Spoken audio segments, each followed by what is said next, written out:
This video is going to be a film study look at Jared Goff and the various problems that the Lions offense and their passing game by extension is having at times in 2024. There's been big plays, there's been big throws that Goff has been able to make. If you were to try to whittle it down to one thing or maybe even two that's been the issue, I'm not sure that you can.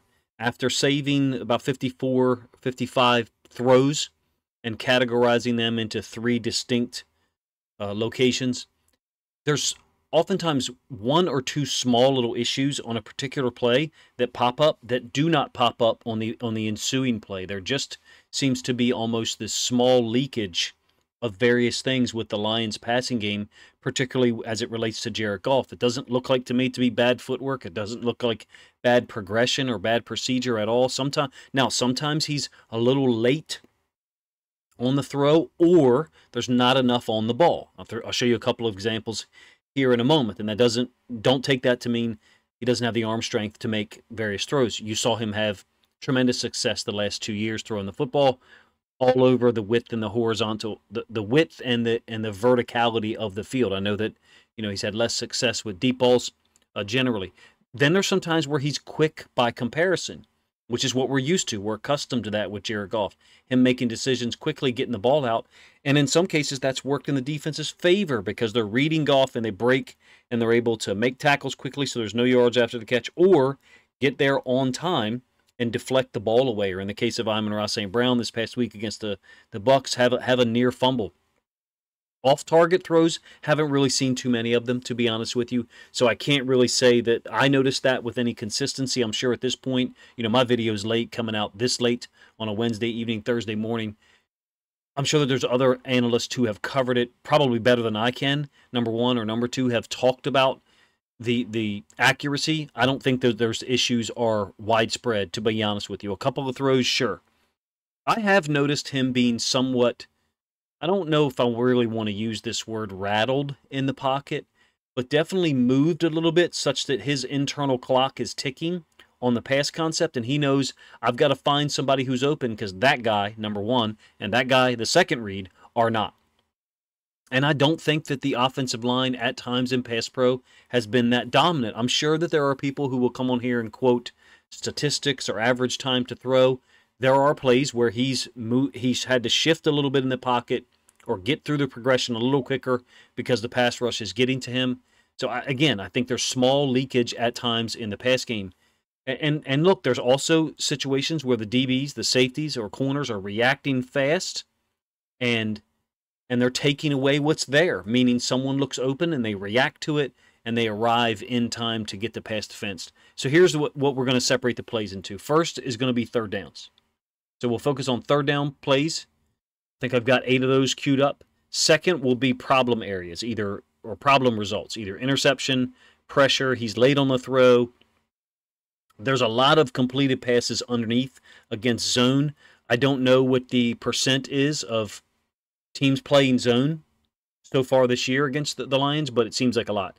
And then third and finally will be deep shots, of which I have 3. So 3rd and 4 here, just not enough time, even though the drag to Jameson Williams is breaking open. And I think this is kind of emblematic of what you get sometimes with this passing offense so far.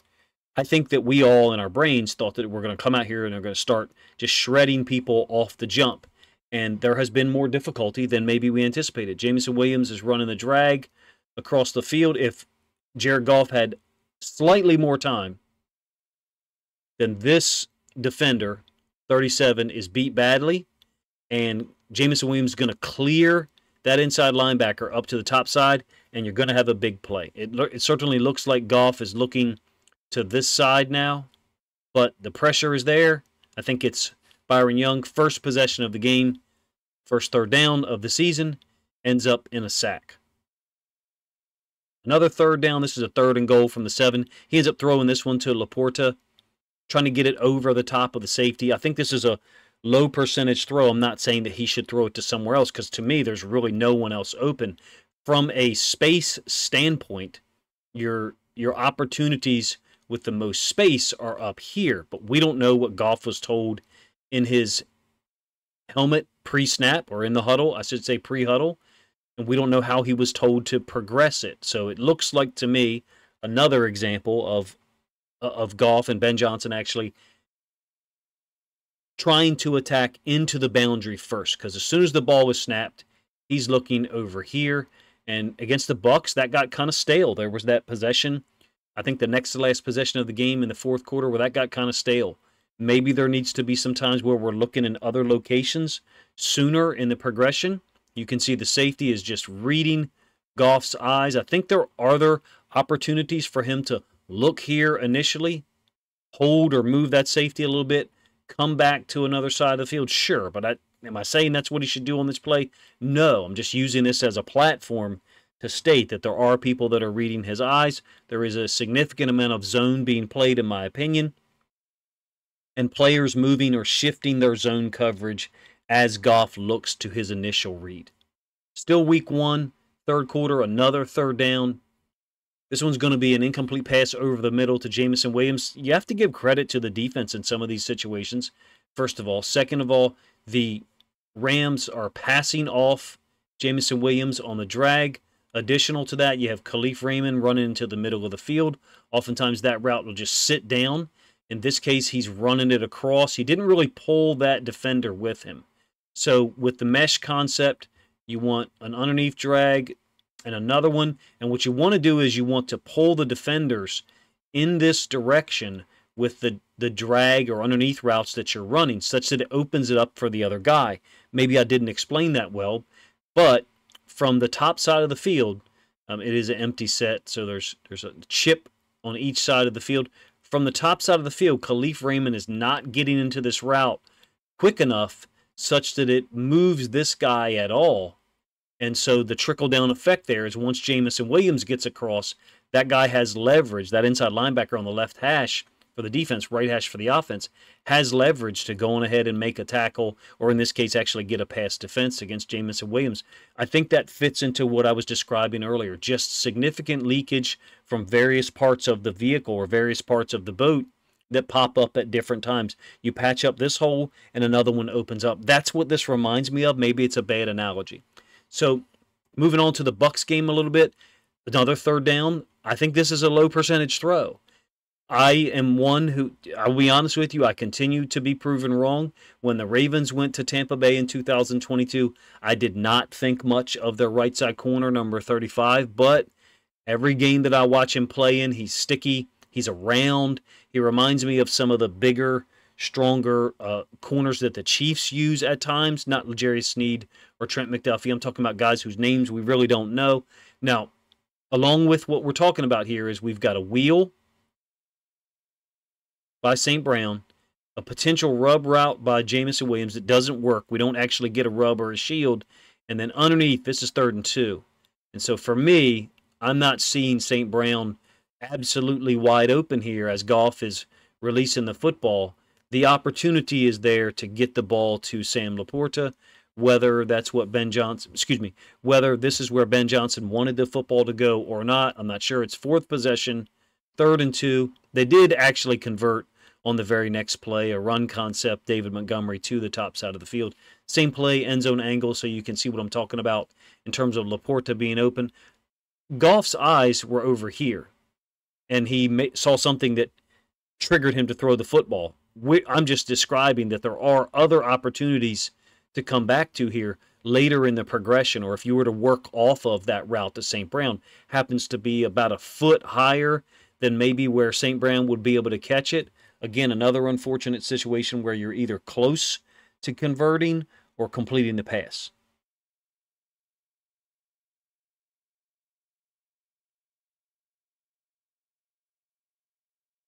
This is the ensuing 4th down, the very next play. I mentioned it a moment ago. Montgomery's going to run for a 1st down. Everything seems tougher and a little looser. And that's a generalized observation that maybe you didn't expect me to state. So you have the ball on the left hash, trips to the field, and look at the alignment of the defense. You've got an OLB, a safety, a corner, and an inside linebacker all into the boundary. Why? I think it's because the Lions do so much attacking into the boundary with the running back. So Conceptually here, I think the Bucs are just trying to account for this space on a potential pass play. Again, it's 4th and 2. So Ben Johnson smartly calls a run concept to the field, and Ragnall's pulling. It looks like there's more space there. I don't know about you. Some of these plays, it looks like there's more space there than what you end up gaining. You only end up gaining 3 yards here. Sewell is out on Tryon, who is going to be able to fold back inside. Ragnall is also pulling, and I think he's too wide. I think there's too much of a space differential, not necessarily at this moment right here, but once he wraps outside, there's just too much room. Montgomery has beat him to the hole. I think Ragnall should have been tighter to the wall there. You're trying to get a first down. You guys feel free to let me know what you think of the way I described that. Certainly the Lions have a high-level offensive line. One of the top 5 in the league. Wherever you want to rate it, fine. I don't think they're playing to the level of control, precision, and dominance that we expect and that the Lions need to operate to their highest level of efficiency. I'm comfortable if you get, your information from other places and they're all indicating that the Lions offensive line is playing extremely well. I don't think they're at 94 out of 100 right now in terms of how they're playing, performing. I think they're at 89. Maybe 90, somewhere in that area. I don't have grades that I, create or gather information on. That's just an observation based upon what I'm seeing. I'm seeing potential 4- and 5-yard runs that are only 3-yard runs. And I'm seeing pass pro that is slightly less effective, such that Goff's procedure is sped up just enough to influence the play on the other end when the ball is delivered. So, this is another 3rd down. St. Brown. Look, it's a great break by the safety. All right, those guys played fantastic. 29, Isian, I believe is how you say his name. And these are plays that St. Brown's made before. I'm a little, I don't want to say concerned, but when St. Brown is being targeted, there are guys reacting now. So in this picture, sure, you want to talk about, they're bracketing him, whatever they're doing. There are people reacting to where St. Brown is and Goff looking there. That's appropriate for the defense. That's what they should be doing. I think there need to be more opportunities created such that St. Brown is the first look, but really by design, Goff is trying to go somewhere else. This happens to be a 3rd and 6.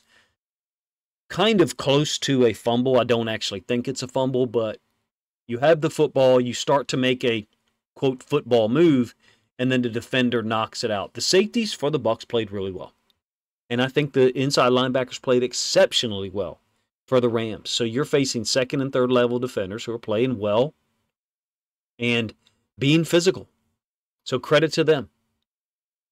Every explanation isn't Goff doing something wrong, the offensive line doing something wrong, St. Brown, Laporta, Jamison Williams running the incorrect route, dropping the ball. Sometimes the defense is just reacting really quickly and making plays. I think we got an example of that here. So moving on from 3rd downs, we're going to go into interceptions or negative plays. I didn't notice one overriding issue with some of these negative yardage plays or pass pro situations, but one thing that is kind of a theme is that Goff is getting hit after the throw. I don't mean late. I mean that there is a player within striking distance of him as he's throwing the football, and it seems to be influencing, in a negative manner, influencing the quality of the throw, the quality of the output on the other end. This is obviously the interception. The second interception, I believe, of the game for Goff last week is a second and 16, And what route should be run here? Should Tim Patrick be running a dig route or an in-breaking concept? I'm not sure, but for all I do know is those guys are not on the same page on this particular play, and it's not the same issue on every incompletion or every interception. At this point, there's only 3 of those. There could have been another one last week. Same play, end zone angle.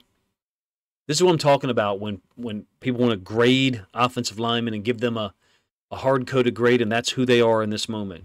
This is Frank Ragnall and Kevin Zeitler and the running back who have 2 guys to handle.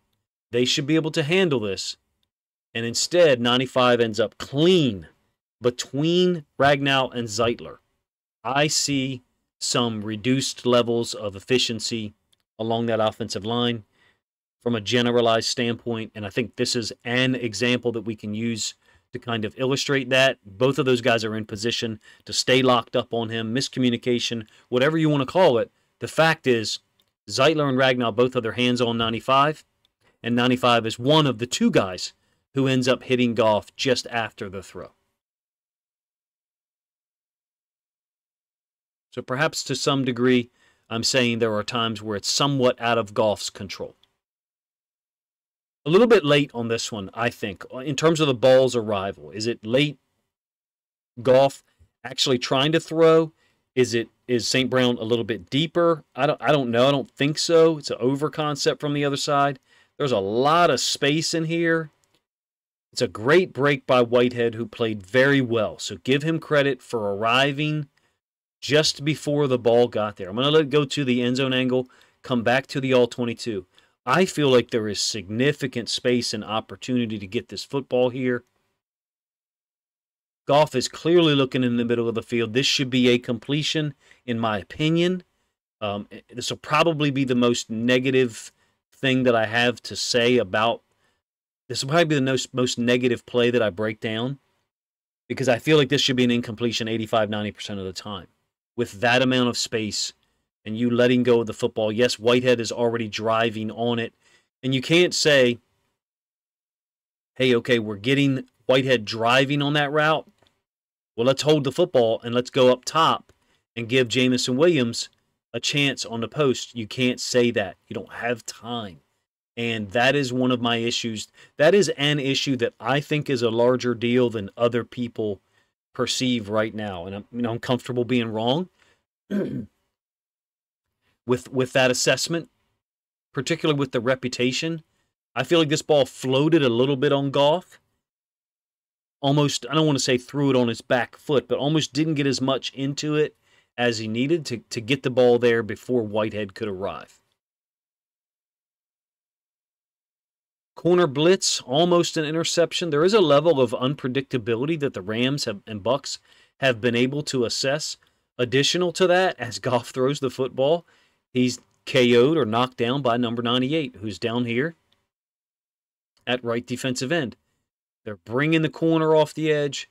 98 is stemming to the inside because he doesn't need to be an edge rusher. He's not going to have an outside pass rush. Play action concept. Zeitler trying to fold back, I think, to help out with the corner. And as a result of that, kind of opens the gate. One offensive lineman falls down over the other offensive lineman's foot. 98 hits Goff. They're fortunate that this one was not intercepted by, guess who? Whitehead. Guy was everywhere last week. You have a nickel defensive set by the Bucks. Basically, four under, 2 deep, so they can bring a 5-man pressure. Looks like you've got a defender trying to maybe peel out there in coverage and become that 5th underneath dropper. I don't know if I give you the end zone angle. I do, so you can see it. Would you call these pressures? Is Goff being pressured more often than last year? It seems like it to me. I can't prove it with data. I don't, subscribe to those things, but it seems like he's being hit right around this time on a lot of throws, just after the ball is released. And it's a wobbly throw, thank goodness, I think, because if it were not a wobbly throw, I think you've got another interception.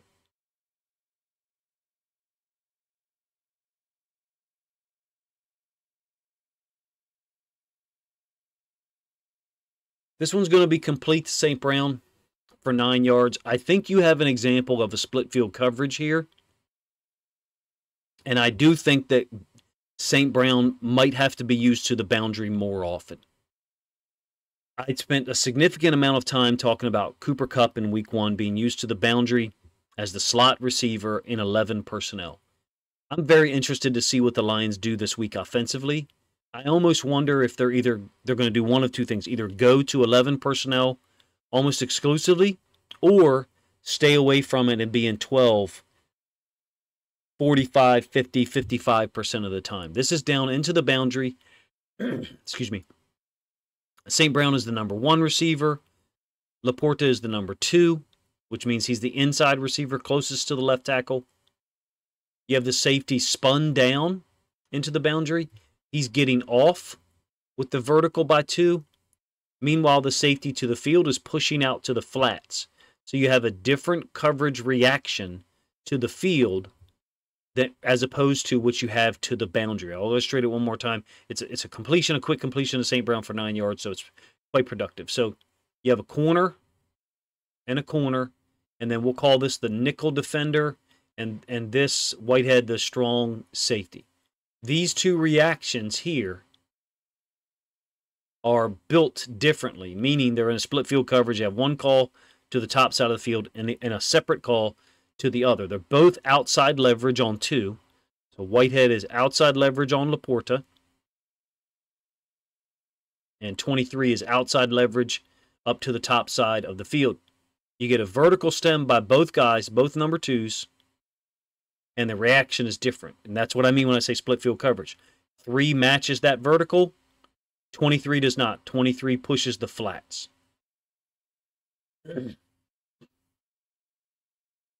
Goff ends up handling that quite quickly. In fact, he's unconcerned because he gets it out so fast. Split field coverages can slow down processing because you don't know what's being played post-snap.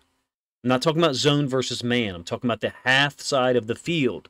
So your read to the left side of the field might be a cover 2.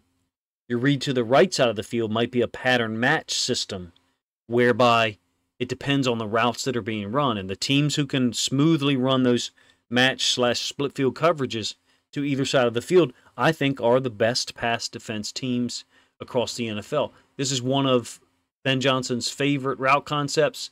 Backside X kind of sitting down in the middle of the field. You've got an in-breaking route here, another in-breaking route by Laporta. Goff has correctly picked this one. I think it's 5th possession, late second quarter. Unfortunately, this is the possession in the second quarter that ends with a penalty for too many men or too many players on the field. It is nice to see Tim Patrick integrated into the offense. I wonder what he's got in terms of some of those in-breaking routes at 12, 14, 15 yards that sometimes turn into an out-breaking route. Obviously, I'm referencing what Josh Reynolds was able to do a lot of last year. I don't think it's that simple, just, hey, if Josh Reynolds were here, these issues would be fixed. I'm seeing small problems with multiple things as part of the passing offense and the run game as well. There's times where I think there's more yards there than you end up getting. Basically, clear out concepts here to occupy these 3 defenders so that St. Brown can settle on the left hash. In that space, Goff hits him quickly. This is the completion before the penalty, which it's really maddening. It's confusing. Even still, it's even worse so after hearing some explanations for it or attempts at explanations for it. There's just no reason to do it. There's no reason to ever bring those guys on. This was a second down, so the next down is third down. Spike the ball, kick the field goal, get your 3 points. That could certainly help you, later on in the game. I'm not going to make the observation that, hey, you needed the 3 points at the end of the game. You could win. Game dynamics change when you put 3 points on the board sometimes, or 7 points for that matter. So it's definitely a missed opportunity. A wheel out that I think is really well designed. This is where I feel like there's work that's out there. Meat left on the bone. And what I mean is from the bottom of the numbers to the sideline. I know Goff does a lot of the work, significant work, my apologies, in the middle of the field. I feel like there's a lot of opportunity to get the football to guys out here, bottom of the numbers to the sideline, force players, whoever it is, outside corner, nickel defenders, safeties, to defend that area post-snap by a route that threatened them vertically initially.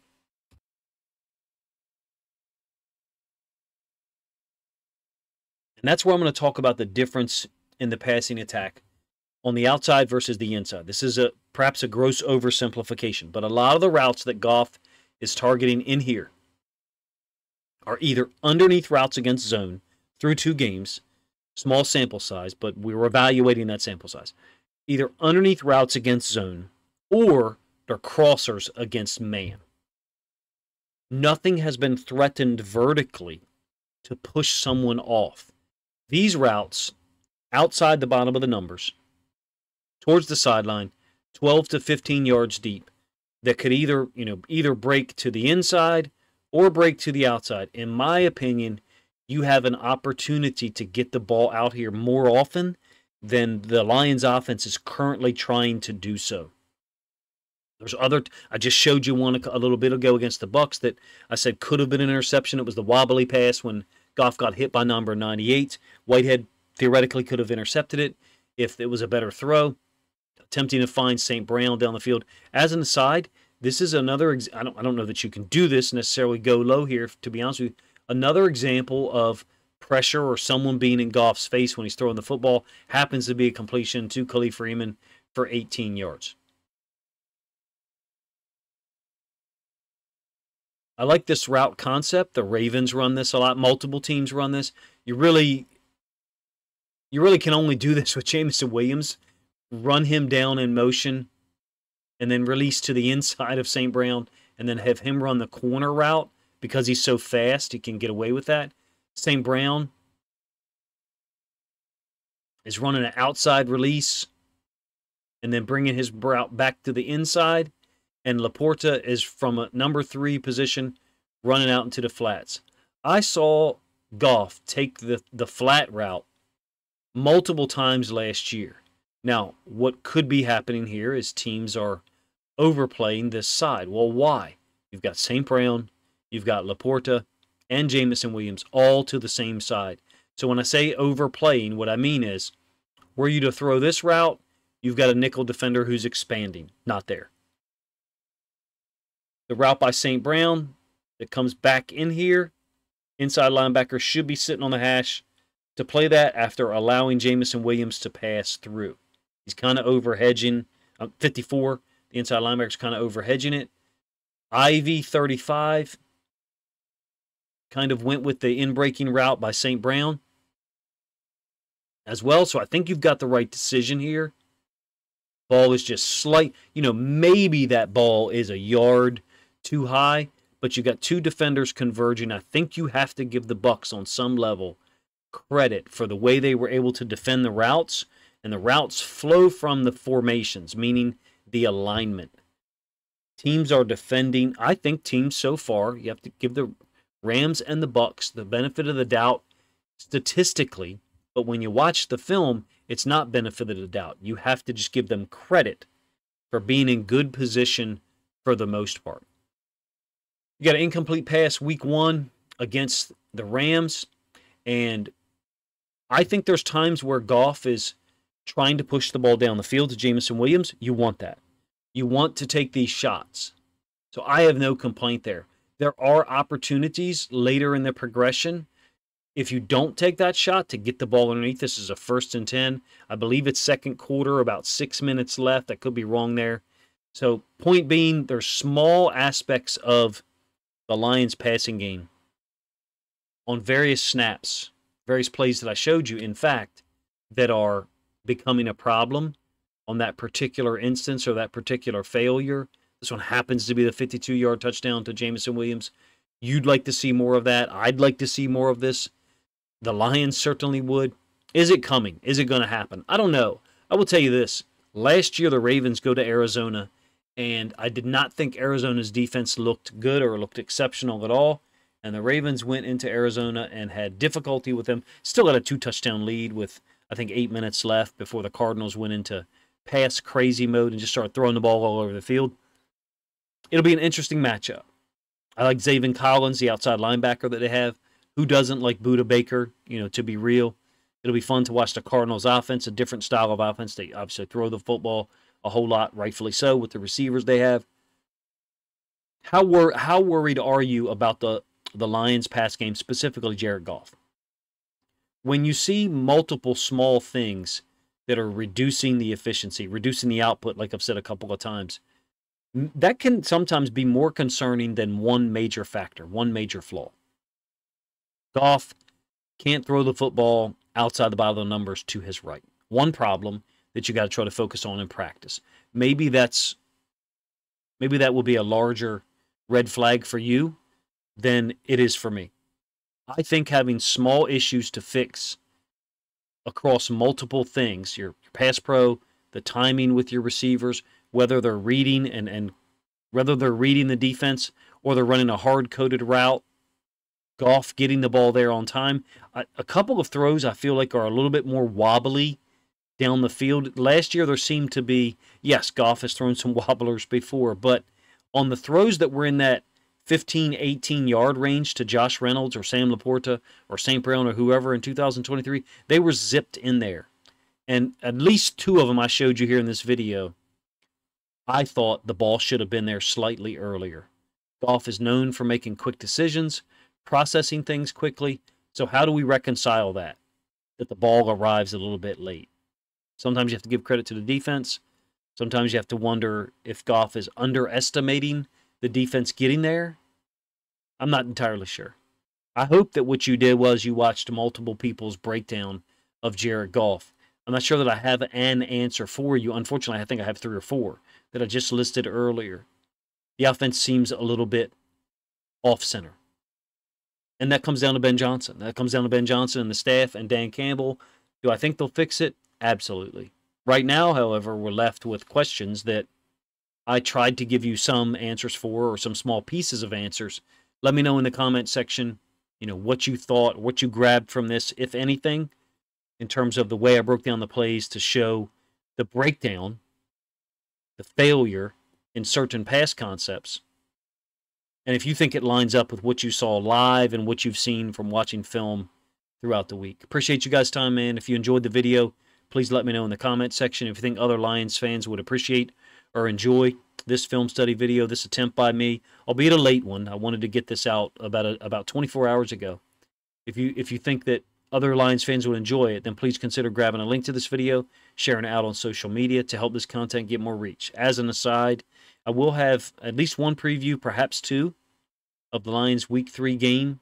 Like I said, an offense that is probably going to maybe be more similar to the Rams in some ways, although I think they're going to push the ball down the field a little bit more, and they certainly have a more athletic, mobile quarterback than Matt Stafford in Week 1. Appreciate you guys' time.